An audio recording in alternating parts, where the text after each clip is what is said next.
Hello, friends. Thank you for joining us today. You know, the mental health community has yet to formally classify midlife crisis as a psychological impairment with real-world consequences. Research suggests that MLC can involve symptoms similar to depression, identity crises, and even dissociative states. Like other conditions that impair judgment, such as manic episodes and bipolar disorder or temporary psychosis, MLC often leads individuals to make reckless decisions that they later regret. Midlife crisis is often dismissed as a cliche, but the reality that you're going to hear here is far more serious.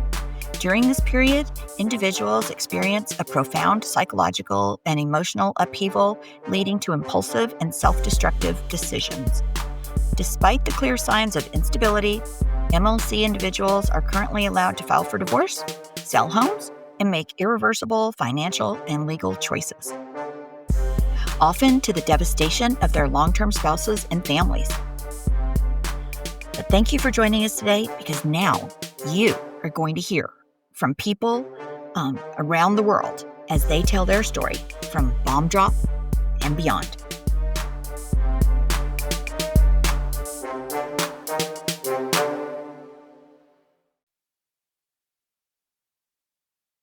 The stories and events discussed in this podcast are based on our guests' experiences and are intended for informational and entertainment purposes only. They should not be considered legal, medical, or professional advice. Any names, locations, or identifying details have been changed to protect privacy. Any similarities to actual persons, living or dead, or real events are purely coincidental. The views and opinions expressed by guests are their very own and do not necessarily reflect those of the host or the podcast creators. Listeners should consult with a qualified professional regarding their own circumstances. All right. Hello, listeners. Today we have John Doe with us, and this is a situation where John is the left behind spouse and his wife had a midlife crisis. So John is going to tell us a little bit about his situation. Hi, John. Great. Hi. Thanks for having me. Appreciate this, giving me a chance to tell my story. So, yeah, I've been in this about 2.5 years. Bomb drop was October of 2022, and like any individual, I think that has experienced this as a left behind spouse, there's always bumps and bruises during the marriage, but I don't think that mine was any worse off than anybody else on the street. But it was certainly a shock to me, and since that time, I've experienced quite a bit. I'm actually divorced in August of last year. I had to file in August of 23, and during that time, I've experienced everything from discovering the affair. My ex had a baby while we were still married with the affair partner. She brought the kids. I have two daughters, 9 and 10, right into the middle of it, right at the very beginning, despite my objections. There's been, besides lawyers, there's been therapists, police involvement, and just recently DCF, Child Services as well. I've been threatened in my own home. I've been extorted financially. I've lost more than half my wealth just given the divorce plus all the legal fees that go with it. My parents have been subpoenaed and brought into the mix. My children have experienced things that no little girl should ever see or experience. I'm sure I'm leaving some details out, but everything in between. It's been a horrific 2.5 years, and just trying to live my life as best I can with my kids at the center. And as anybody who's experienced this knows, that's very, very hard to do, given the behavior of these individuals and the lack of protection for us. And from my perspective, the legal system and the mental health system does not provide. So in a way, we have each other, and that's about it. Mm-hmm. Yeah, I feel like because is she pretty irrational? Oh, very, very much so. So I have a couple questions. One, how long have you guys been married, or had you been married? We were married at bomb drop just over 10 years, about 10.5 years. Wow. Yeah, so not too long, but long enough where there's a lot of history there. Yeah, and you've got two daughters. Yes. Yeah, Yes. and had you even known about midlife crisis or things like this?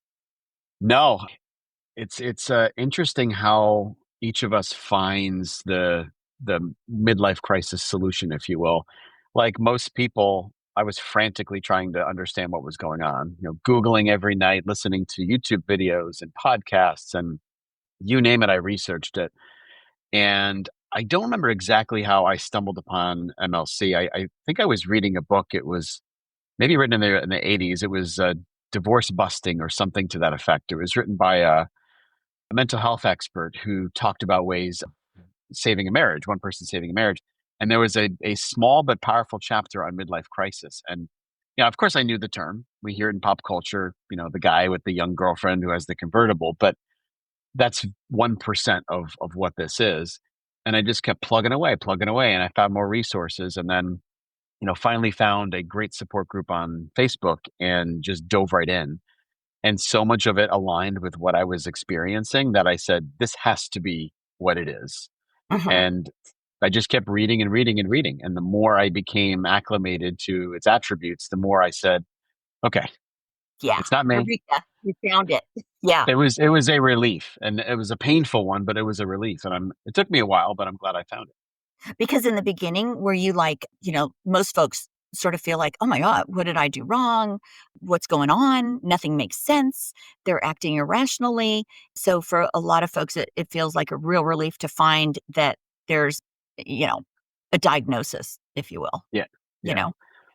I think the commonality, there's so many commonalities between the partners that leave us, and it's all pattern based. And it's clear that we all are victims of that projection, that being sold that we are the problem. And I was the one that left the house. I'm like, oh, I'll go sleep somewhere else. I'm sorry, it's all my fault. And then I had to get others' perspective to say, why are you leaving the house? Like my own mother-in-law said, why are you leaving? She's the one that left. Sleep Wow. at home. And then Well, finally, wait, there, because that's interesting. Her mom, yeah. her very own mom, noticed something was up with her daughter. Yeah, so, they didn't have a good relationship, which is, again, a massive red flag that I ignored, but they don't talk anymore. I have a great relationship with her mom, and she doesn't talk to her mom at all. So, I told her mom different things, and she said, "Oh, it's just a phase. She'll get over it," or, "This relationship won't last." But she and I would meet almost daily, and she was a good person to speak to and provide perspective. But yeah, it was, kinda eye-opening, and, getting third parties to look at it objectively was important because Uh-huh. your mind is so screwed up, you Mhm. can't think rationally. So getting Right. others' perspective gives you a baseline and level sets and says, "Okay, now I can make good decisions because 'cause I've gotten someone else's perspective." Yeah. That makes a lot of sense.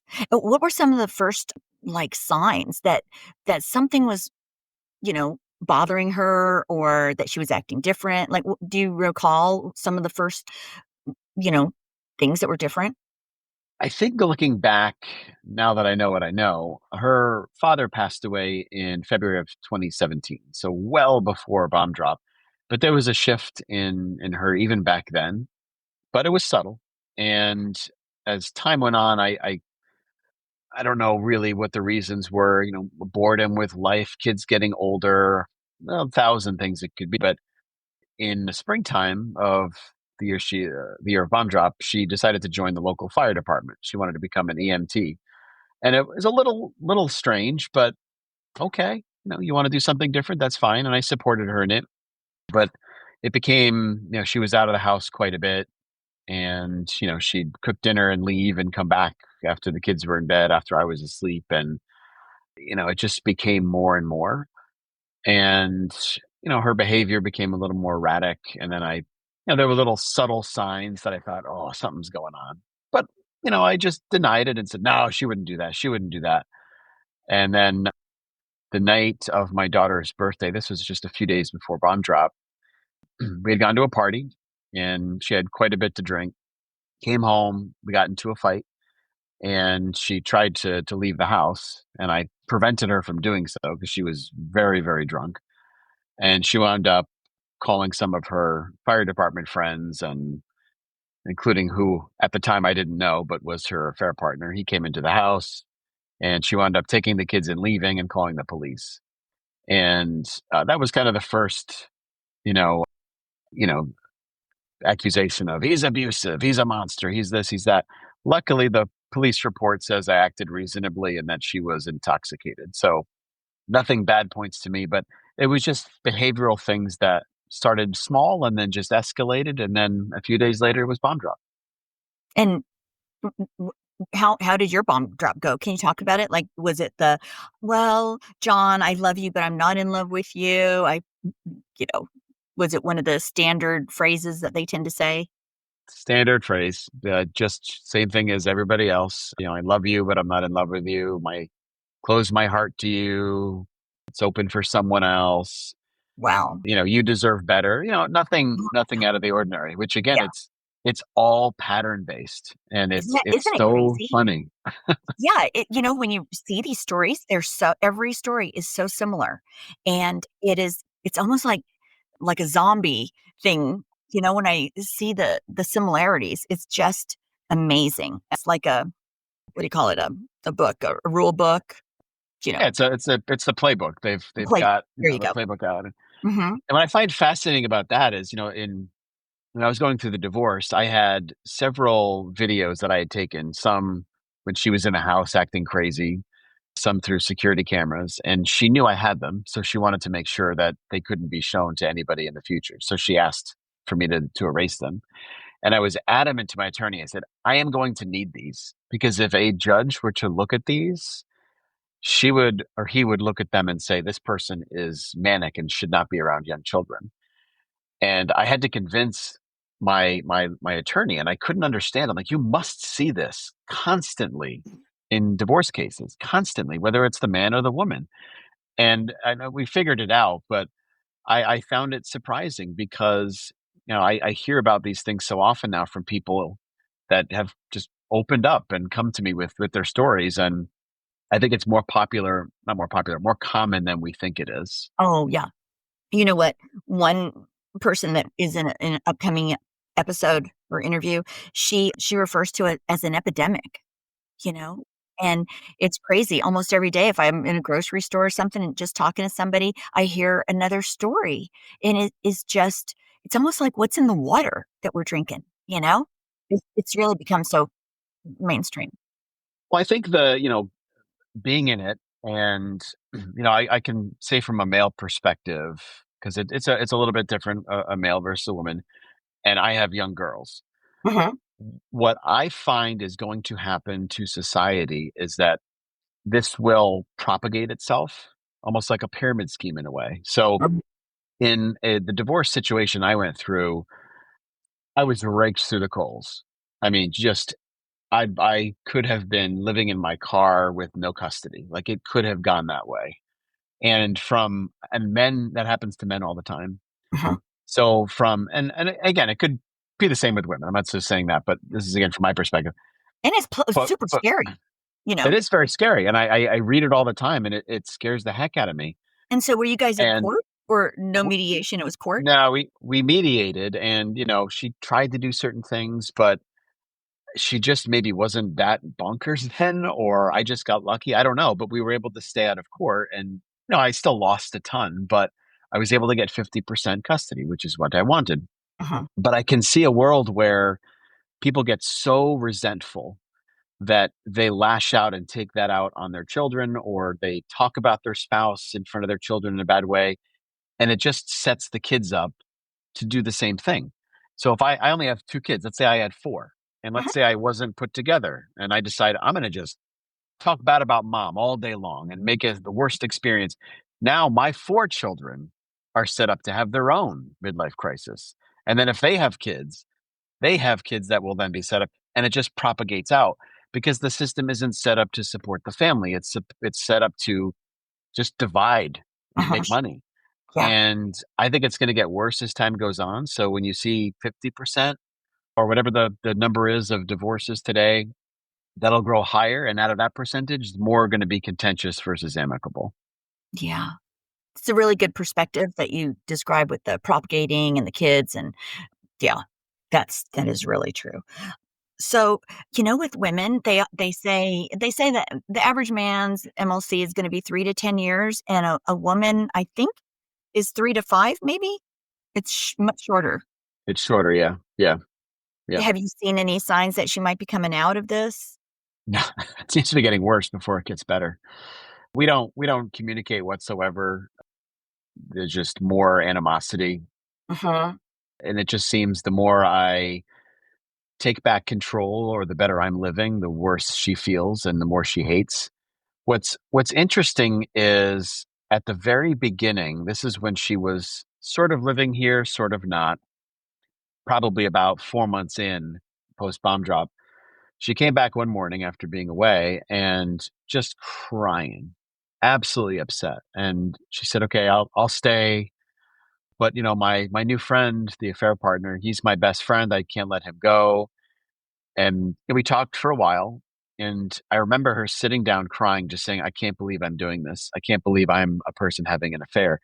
And I compare it to watching her slowly go into the tunnel. That was the last bit of her that was wholesome and good. Uh-huh. And after that, she was too far in. But I saw it, and maybe that person will come back. Who knows? But no. That that's interesting you say that because I've heard several stories where folks, just like you said your wife did, is sitting there just sort of beside themselves with a realization that what they're doing is not right, but yet they can't reel it back, and they just Mhm. go forward, and then once they're in the tunnel, they're gone, you know? Yeah. Yeah. It's it's Yep. it's so crazy how that is. And Hmm. did you find, as a lot of times people say the MLC spouse becomes cruel, total discard. Did you feel that? Oh yeah. Oh yeah. There's some of the things she would say, like, I of course didn't want to get divorced, so I wouldn't agree to do anything related to it. And she started yelling at me that it's going to cost a ton of money, and I hope the children hate you for that when you lose all that money. I hope it hurts the fact that I'm with another man. Cruel, cruel statements, Mhm, almost sadistic. And it's been 2.5 years of that consistently. And now it wouldn't bother me as much, but back then, yeah, you take it real personal, and it mhm, really hurts. How mhm. could it not? Exactly. Wow. Um, and so when you guys, I guess, looking back, do you now see any red flags? And now that you have the knowledge that, she wasn't close with her mom, was she close with her dad? Yes, but so he lived overseas, Oh, so and it's not like they were tight. no, like that. Oh. She loved him, but there was something to the dynamic I still don't understand to this day. Almost like you didn't love me as a child very much, but I'm really close to you now. It was strange, but yeah, weird dynamic.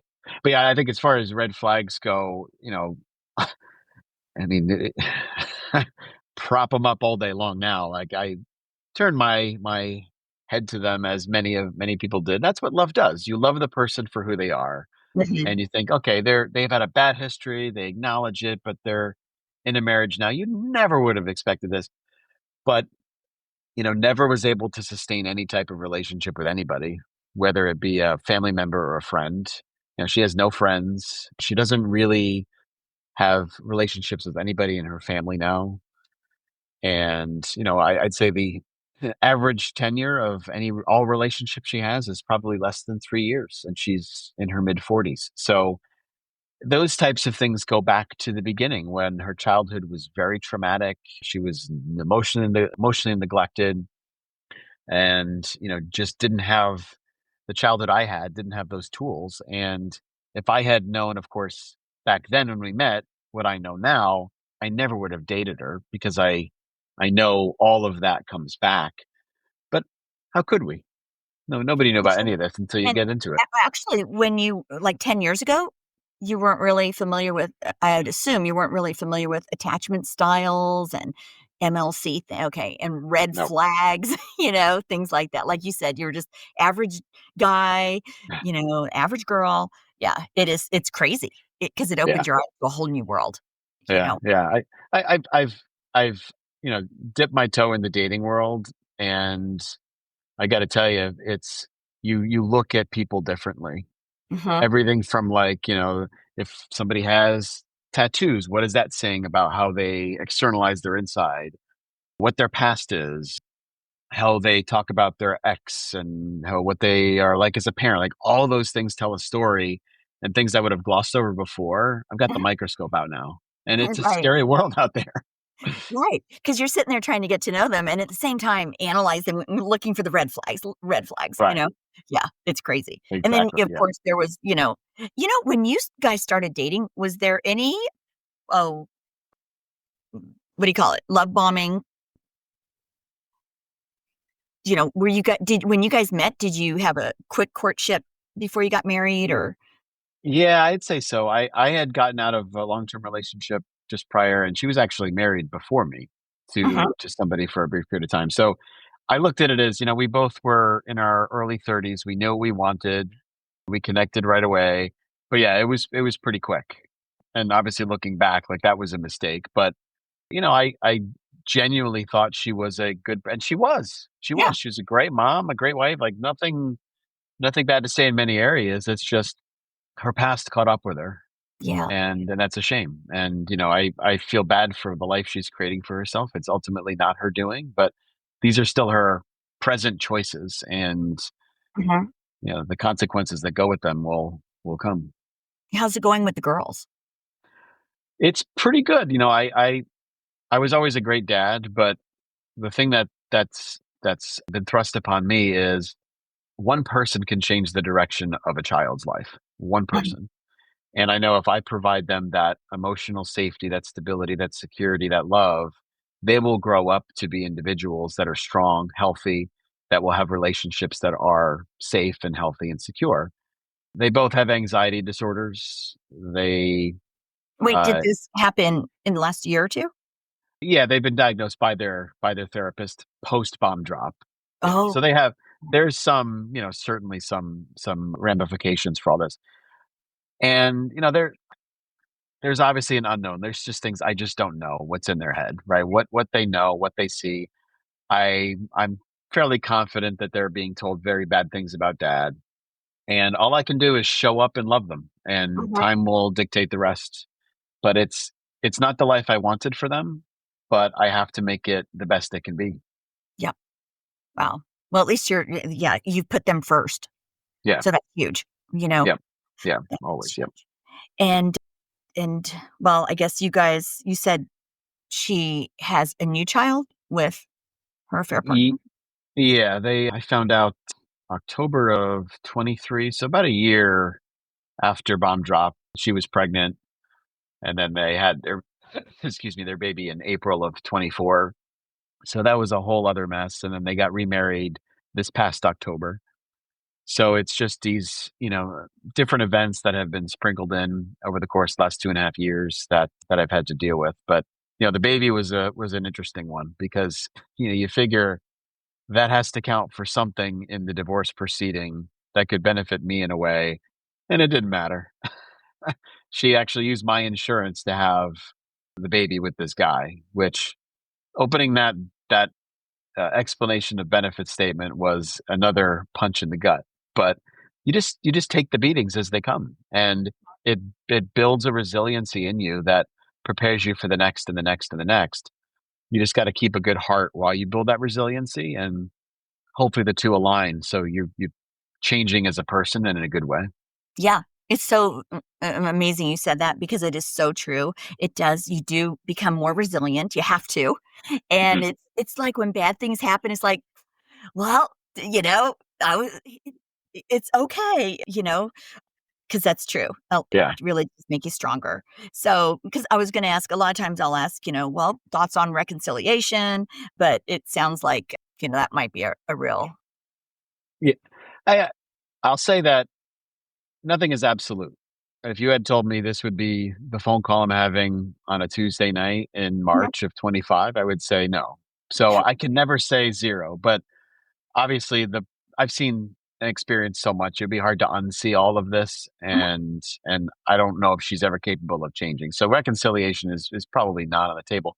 But I will say though that if despite all that she's done, all the destruction that's been reaped, if she rang the doorbell tonight and said, I needed to move out, I need a place to go, I have no one, she's more than welcome here. Mhm. She's a human being and the mother of my children. She, of course, has a safe place to stay. Uh, that hopefully, and hopefully she would at some point turn her life around for her kids' sake, if not for her own. But yeah, I think reconciliation is probably not on the table at this point. But a year ago, it would have been. Just times Mhm. change. And when she comes out of the tunnel, she could be a much healed, and she could be that person that you really thought she was before, Yeah, even better. right. Hmm. I mean, I think that's what everybody hopes. Um, Exactly. maybe that would make their crisis worth it in one way or another. I don't know. But yeah, it is, it's awful. And let's see, are there any other things you'd like for listeners to take away from today that, that we haven't touched on? I think when I've talked to people. I like helping people. I Mhm, think I'm not a veteran, and there's some people that I've known who have been in this for a lot longer than I have. But there's people in my own life that have experienced the same thing, and they sort of mentored me, and they kind of showed me again what was going to happen next, and what was going to happen next, and every time it actually transpires as they lay it out. So I like to give back, and I like to help people that might be new to this and that are struggling. And I tell them confidently, like, you're going to feel this way today and tomorrow, but in a year it's going to be different. And try to ground them and level set them. But ultimately, the key thing is just be kind. It's the simplest thing. mhm. I talked to a leader in my church who same thing happened to him, and said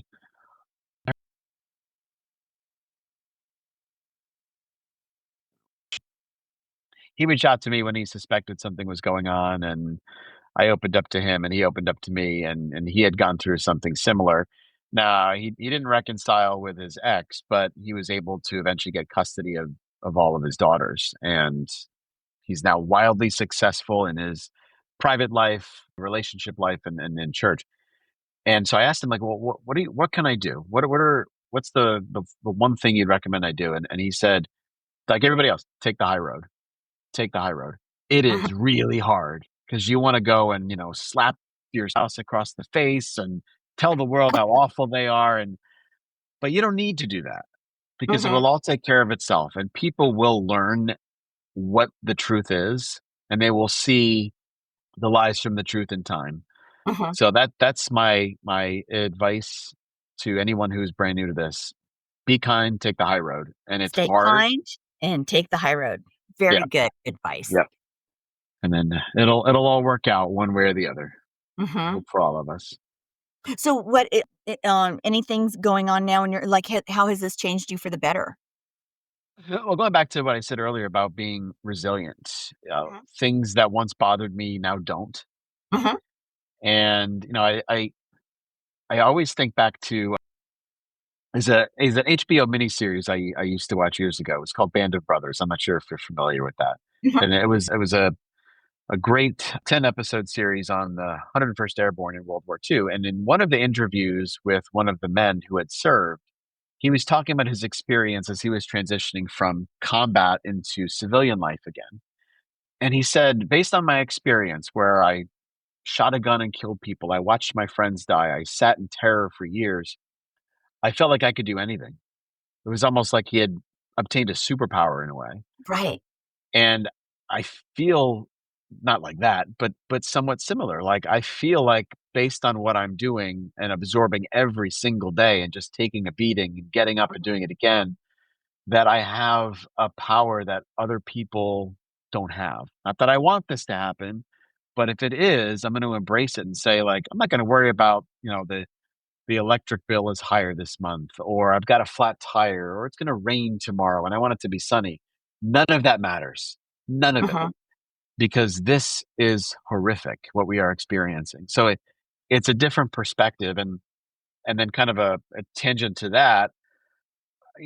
There's these local groups where people will complain about everything in town. mhm, This speed bump, this pothole, and there was once somebody wrote about person in the Starbucks drive-through ahead of them. was yelling at the barista about their order or something. And of course, everybody is trashing the individual, saying, "Oh, that person's a jerk. They should be yelling at this woman who is making minimum wage, etc." And I commented, I said, you don't know what that person is facing. They could have a very broken inside that Mhm. they didn't ask for, and they're externalizing that brokenness and yelling at the individual. Now, it's not right, Mhm. but look at that person and what might be inside of them. We are very quick to judge. Oh, And I yeah. think this experience has taught me to step back and think we're all programmed based on our experiences from birth to now, and we're a summation of those things. And to have a little empathy because Mhm. you don't know what someone else is experiencing, and That's they right. could be having a worse day than you. Absolutely. Yeah, that is true.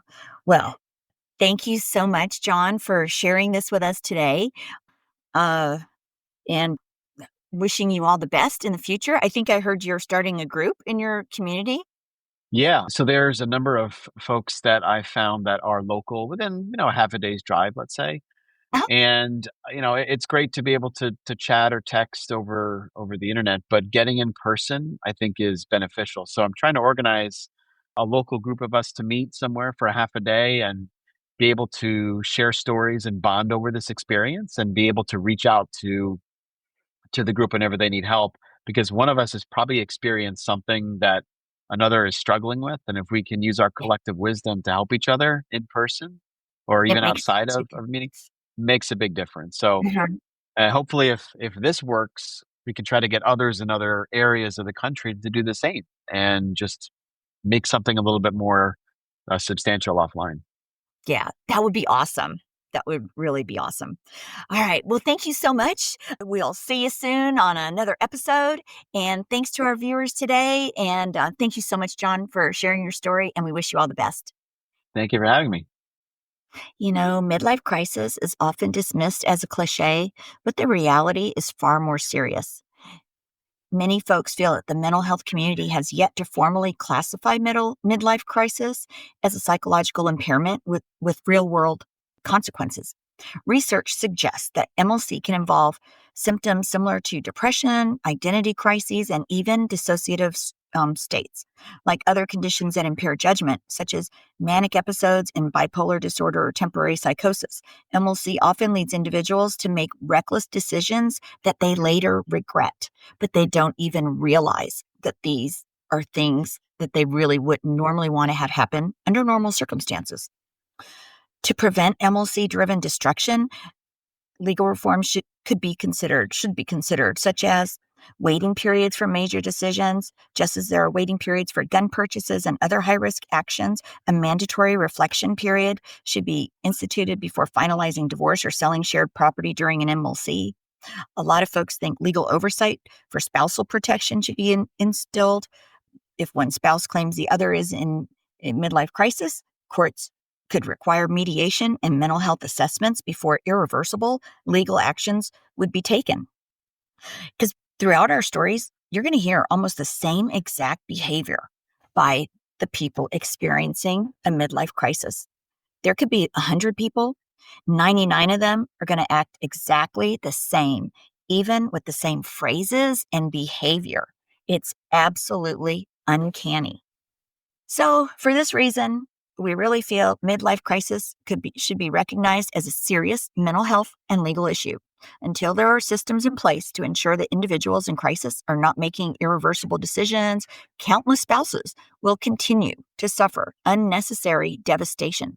It's time for the mental health and legal communities to address this growing epidemic and implement protections that recognize MLC as a legitimate temporary impairment. It is temporary. It's not hopefully not long lasting, but for many women they say it could last 3 to 5 years, and for men it's often, I believe, 3 to 10 years. So, you know, when they come out of a tunnel and they realize what they've done, somebody's got to be there to help protect them. And that's what we hope to show you guys through these episodes is, what a midlife crisis is really like, and hopefully spread awareness so more folks can be prepared and aware, because it's not just about buying a car. But Thank you for joining us today. Stay strong, stay awesome, and join us soon for another episode of Midlife Crisis from Bomb Drop and Beyond.